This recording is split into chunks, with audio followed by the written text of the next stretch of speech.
Welcome to the deep dive. We're here to unpack complex stories, pull out the key details from the sources, and we'll give you the full picture. Fast, but thorough. And today we are tackling a case that's just woven into American folklore, really. The trial of Lizzie Borden. Absolutely. And it's one defined by that creepy nursery rhyme, isn't it? It is. And, we have to start right there, actually, because the rhyme itself gets some big things wrong. Okay, let's clear that up first. Lizzie Borden took an axe and gave her mother 40 whacks. Right. Well, first big error. Abby Borden wasn't her biological mother, stepmother. And that distinction, our sources stress, was really important to the whole family situation and definitely to the trial. Definitely. And second, the 40 whacks. It's dramatic, but it's way off. Yeah, the reality was brutal enough without exaggeration. What do the sources say the actual number was? It was about 29 total blows between both victims. Abby, the stepmother, got maybe 18 or 19. Andrew, the father, 10 or 11. Still horrific numbers, but nowhere near the 81 the rhyme claims. Exactly. And those 29 blows happened on this incredibly hot August morning back in 1892 in Fall River, Massachusetts. And the person accused, a 32-year-old spinster, came from a wealthy, respected family, taught Sunday school. It was this immediate, shocking contrast, wasn't it? This brutal, almost primal violence versus the image of Victorian respectability. How could she do that? And that contrast, that collision, is really our focus for this deep dive. We're not here to definitively say guilty or innocent. Honestly, the evidence is still debated constantly. What we are doing is looking at how the whole thing played out, both in the public eye and in the courtroom itself. Our sources really dig into the crime details, the prosecution's case, which was surprisingly strong, circumstantially speaking, and crucially, the defense strategy. And how that strategy leaned heavily on Lizzie Borden's public image, her adherence to what was expected of a woman back then, this sort of feminine mold. Yeah, how that created this kind of psychological shield, almost a gender shield that maybe blinded people to the facts and led to that acquittal. So we're pulling together sources on the whole story. And I think we need to start by really setting the scene, understanding the society she lived in. Okay, let's do that. The 1890s. It's this kind of invisible cage for women, wasn't it? It's the progressive era. Things are changing. They are. You have women going to college, entering some professions, leading big movements like temperance. But at the same time, they're still locked into these really strict Victorian ideas about, their place. Exactly. The women's sphere, they called it. It's all about the home, about being a caretaker, being pious, obedient, pure. Those are the cardinal virtues. And if you were a woman of a certain class and you seemed to embody those things, well, people just assumed you were morally sound, incapable of violence. And Lizzie Borden, at least on the surface, looked like the perfect example of that ideal. Yeah, before the arrest, the newspapers, which were hugely influential then, they really painted this picture, didn't they? What were the key traits they focused on? Oh, it was all about refinement. She was sensitive, apparently shy with strangers, a decent student, though not, brilliant, played the piano. And the church connection was huge. Absolutely massive. Regular churchgoer, taught Sunday school, involved in the Women's Christian Temperance Union, all the markers of respectability. So the defense and the press that was sympathetic to her, they almost didn't have to invent anything. They just pointed to her life as it was known. Pretty much. They established this image early on. Upstanding society woman. How could she be involved? But then you have the crime scene itself, the sheer brutality. That image just crashes headfirst into the physical reality of those murders. It really does. And the nature of the wounds immediately shaped how people thought about the killer. The first responders, the papers, Yeah. they just assumed it was a man, right? Used male pronouns in the early reports. Yeah. And the medical examiner, Dr. Dolan, he was very clear. Whoever did this had to be strong enough to deliver blows that could, quote, crush the skull. And that hits a major societal nerve in 1892.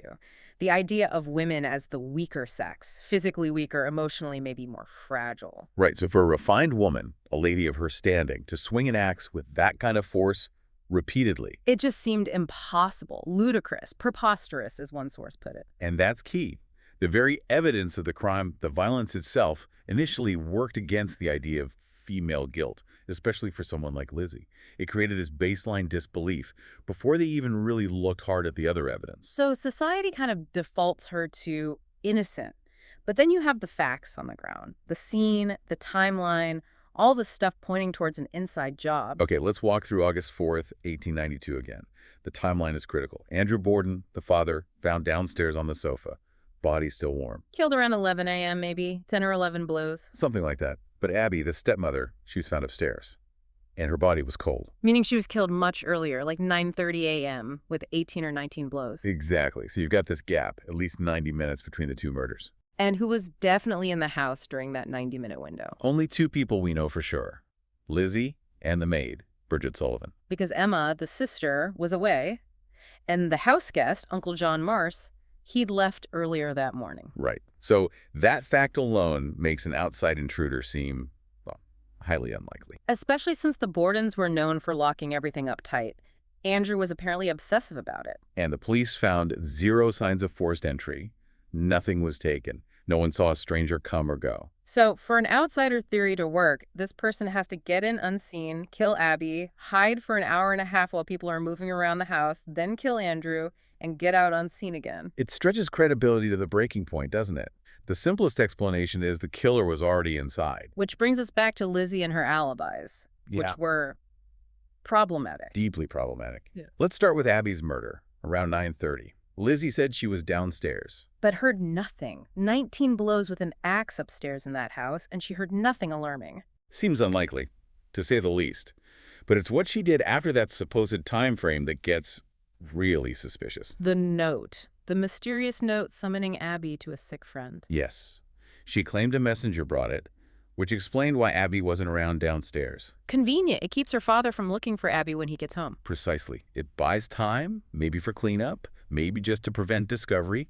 But the big problem, No note was ever found. No messenger was ever identified. making it look very much like a lie, a calculated lie. And then there's that detail from Bridget, the maid. Around 10:30, she heard something. Yeah, she reported hearing a muffled laugh from upstairs near where Abby's body lay. She just assumed it was Lizzie.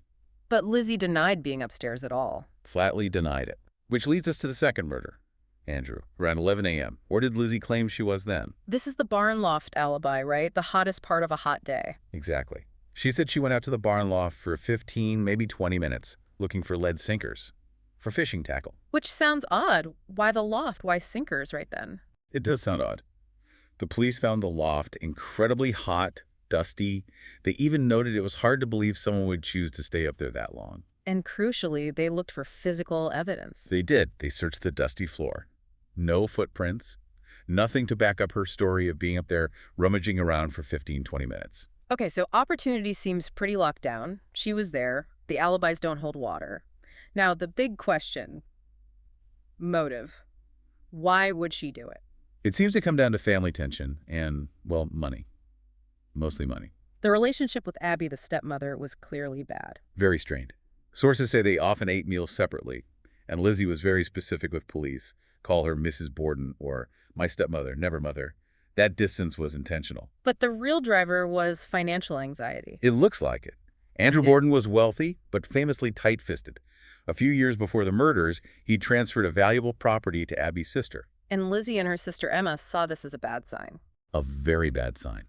They feared Abby would get the lion's share of the inheritance, leaving them, as unmarried women, potentially dependent or just, less well-off than they expected. In that era, that was a scary prospect. That fear of losing financial security definitely clashes with the image of the contented Sunday school teacher. It does. And then there's the incident with the pigeons. It's debated how central it was, but it shows the tension. Andrew killed pigeons she kept in the barn loft. Yes, apparently he beheaded them because he thought they were attracting local kids. Lizzie had built a roost for them and was reportedly furious. Maybe not a direct motive for murder, but it shows friction and maybe a sensitivity that could snap, especially since she later gave a lot of money to animal charities. Right. It speaks to the emotional state, the resentment simmering under the surface. So we have opportunity, shaky alibis, and motive rooted in money and resentment. What about premeditation? Did the prosecution have evidence this was planned? Oh, yes. And this is where it gets pretty damning.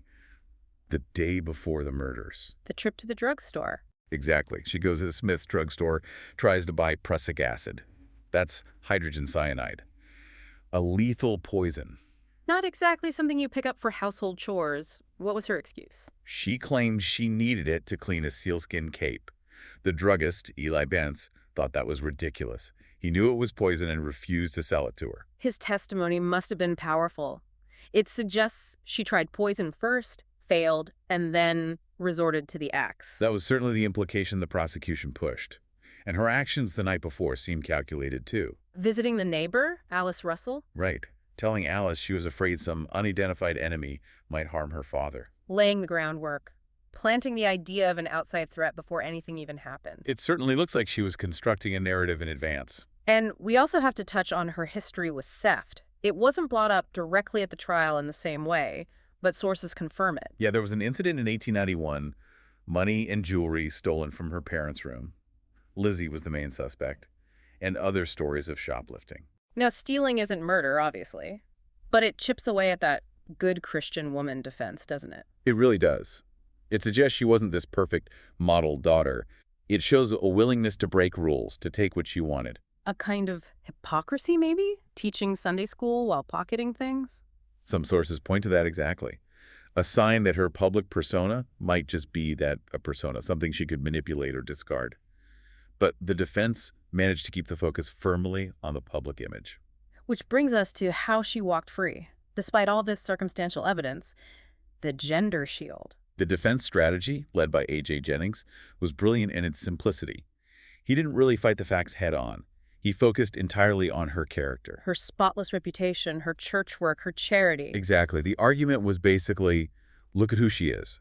A woman like this is morally incapable of such violence. Her character itself is proof of innocence. And the press, or a lot of it, bought right into that. How did they describe her during the trial?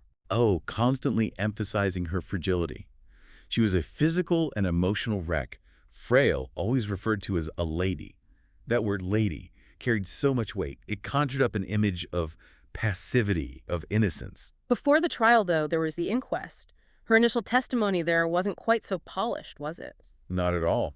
The inquest happened very quickly after the murders, less formal, often without full legal representation. Lizzie's testimony there was reportedly quite contradictory. Rambling, changing her story about her movements, the note. Yes, and there's suggestion she might have been given morphine by her doctor around that time, which could explain some confusion, but the inconsistencies were glaring. But the defense managed to downplay that, keep it separate from the trial persona. Largely, yes. They presented a much more composed, dignified Lizzie at the trial itself, effectively replacing the image of a confused, possibly guilty suspect with that of a wronged victim. And her treatment even before the trial showed her privilege, right?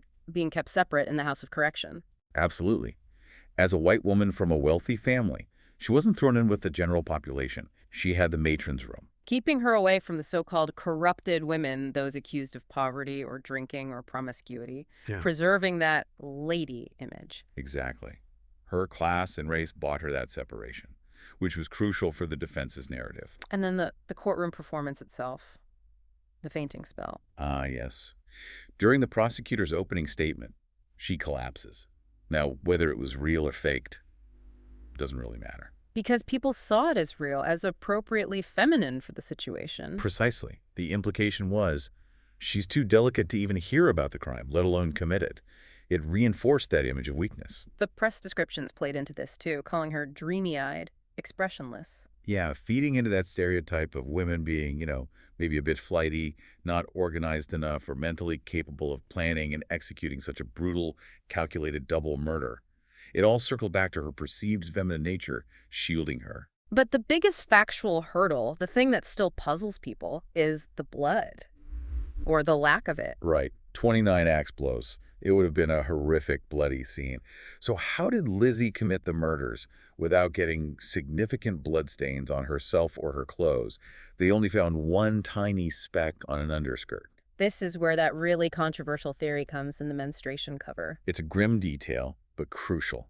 Sources say investigators found a pail in the basement containing bloody rags or cloths. Standard procedure would be to examine those. Absolutely. But when Lizzie's family doctor told the police she was currently menstruating, the male investigators just backed off. That's what the sources suggest. Victorian squeamishness, this well-known male reluctance to deal with anything related to female biology. Yeah.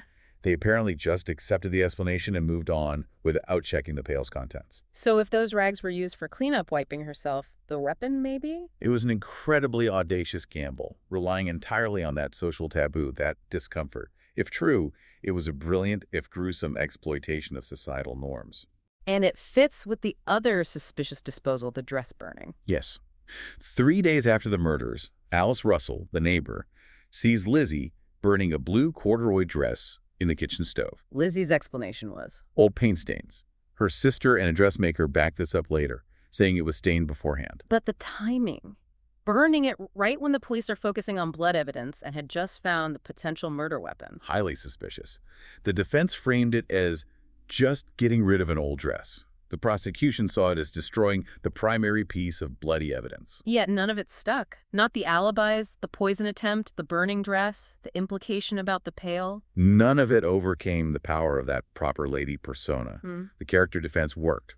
The all-male jury took only 90 minutes. 90 minutes to acquit her. And her reaction. More performance, arguably. Loud sobs near collapse. Exactly how a vindicated, frail woman should react according to the script of the era. So the trial became less about evidence and more about whether she fit the acceptable mold of womanhood.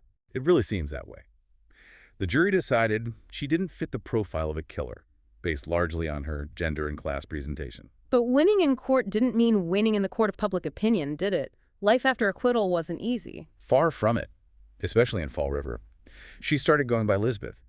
She and Emma bought a fancy house, Maplecroft. They even put up a big, expensive granite tombstone for their parents, which seems bold. Yeah, maybe insensitive is the word. But the community ostracized her completely. People wouldn't sit near her in church. Kids threw eggs and rocks at the new house. Suggesting that maybe the local people didn't buy the verdict. Or perhaps changed their minds later. Possibly. Especially once the inquest transcripts became more widely known, showing that less composed, more contradictory Lizzie. The public got to see the side the defense had carefully managed during the trial. And even the family unity didn't last. Emma eventually left Maplecroft. She did, in 1905. They never reconciled, lived estranged for the rest of their lives. And the reported reason was Emma's disapproval of Lizzie's lifestyle, particularly her friendship with an actress, Nance O'Neill. Yes, Nance O'Neill was a well-known stage actress, but the theater world was seen as somewhat scandalous by conservative types like Emma. Lizzie throwing parties for her, embracing that more bohemian circle. It was a rejection of the very Victorian mold that might have saved her. Perhaps. Emma apparently found the situation absolutely unbearable. It suggests Lisbeth, post-acquittal, maybe shed some of that proper lady constraint. Okay, let's entertain the possibility she was innocent. What are the main alternative theories people still talk about? Well, one popular one focuses on Bridget Sullivan, the maid. The motive being? Either sheer rage, maybe snapping after being told to wash windows outside on that brutally hot day, killing Abby in anger, then Andrew to cover it up. What supports that? Her leaving town quickly. That, and the persistent rumor, though very shaky, that she made some kind of deathbed confession years later. Or another angle is that Bridget was Lizzie's accomplice, maybe even her lover, who was paid off or coerced. Lizzie did fund her trip back to Ireland. Then there's the theory that points the finger at the other sister, Emma. Right. The idea here is Emma was the killer. Maybe she secretly came back from her trip, committed the murders, and left Lizzie to deal with the aftermath. And Lizzie's silence was bought with a share of the inheritance, explaining the later split when Lizzie maybe felt freer. That's the logic. It tries to account for that eventual bitter estrangement. And the wildest one, the big conspiracy. Ah, yes. This one involves a supposed illegitimate son of Andrew Borden, named William, possibly mentally disabled, furious about being cut out financially. So the theory goes, William was the killer. And Lizzie, Emma, maybe even Uncle John Morse, all conspired to let Lizzie take the heat, become the suspect, to protect the family from the bigger scandal of Andrew's affair and illegitimate child, knowing Lizzie could always point to William if things got too serious for her. Wow. Okay, but notice, even in the theories where Lizzie isn't holding the axe. She's never just an innocent bystander, is she? She's the accomplice, the conspirator, the one covering things up. Yeah. Which kind of reflects where most historians land today, doesn't it? I think so. Most find the circumstantial case against Lizzie pretty strong. The alibis, the motive, the poison attempt. It's compelling. The consensus seems to be that the jury was swayed more by her performance and the era's gender biases than by the evidence itself. So, bringing it all together, what's the big takeaway from this deep dive into Lizzie Borden? It's just such a stark example of how society worked back then, isn't it?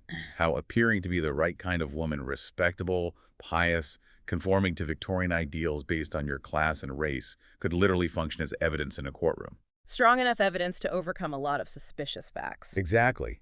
And that's why it still resonates, I think. It forces you to ask how much our own judgments are shaped by how people appear to fit certain molds, certain identities, even now. We still make assumptions based on perceived character, don't we?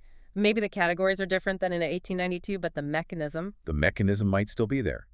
Which leads to our final thought for you, the listener. Okay, let's hear it.